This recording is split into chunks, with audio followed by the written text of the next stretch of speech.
I am Dr. Shravan. I am a pediatric orthopedic surgeon at Ramaya Memorial Hospitals.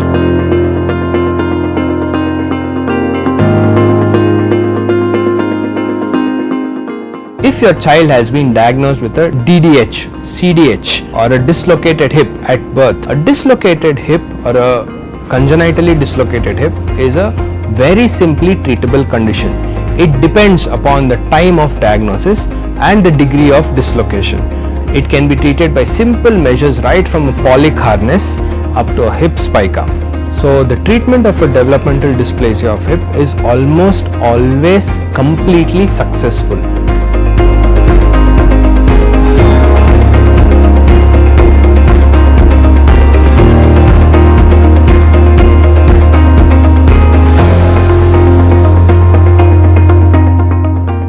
Marriage ಆಗಿ 9 years ಆದಮೇಲೆ ಪಾಪು ಆಯಿತು. 5 months ಅಲ್ಲಿ ಏನೋ ನಮಗೆ ಸ್ಕ್ಯಾನಿಂಗಲ್ಲಿ ಗೊತ್ತಾಯಿತು ಕ್ಲಬ್ ಫುಟ್ ಇದೆ ಅಂತ.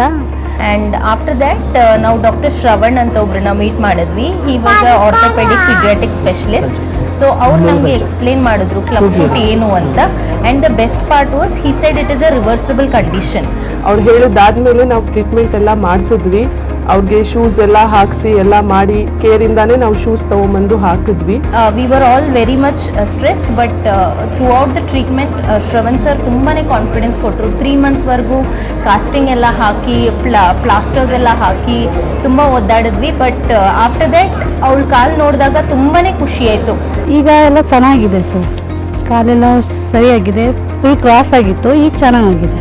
And when she was 11.5 months old, she kept her first steps, which was the biggest gift of God. ನಮ್ಮ ಚೆನ್ನಾಗಿ ಓಡಾಡ್ತಾಳೆ, ಏನು ಪ್ರಾಬ್ಲಮ್ ಇಲ್ಲ. ಈಗ ಯಾರಿಗೂ ಗೊತ್ತಾಗೋದೇ ಇಲ್ಲ ಈ ಥರ ಕ್ಲಬ್ ಫುಟ್ ಇತ್ತು ಅಂತ ನಾವು ಹೇಳಬೇಕು. ಶ್ರವಣ್ ಸರ್ ಎಲ್ಲ ಆದಮೇಲೆ ಒಂದ್ಸತಿ ಡ್ಯಾನ್ಸ್ ಆಡು ಅಂತ ಒಂದು ಸಾಂಗ್ ಹಾಕಿ ಡ್ಯಾನ್ಸ್ ಮಾಡಿಸಿದ್ರು. ತುಂಬ ಖುಷಿ ಆಯಿತು ನನಗೆ ಡ್ಯಾನ್ಸ್ ಮಾಡೋದಕ್ಕೆ.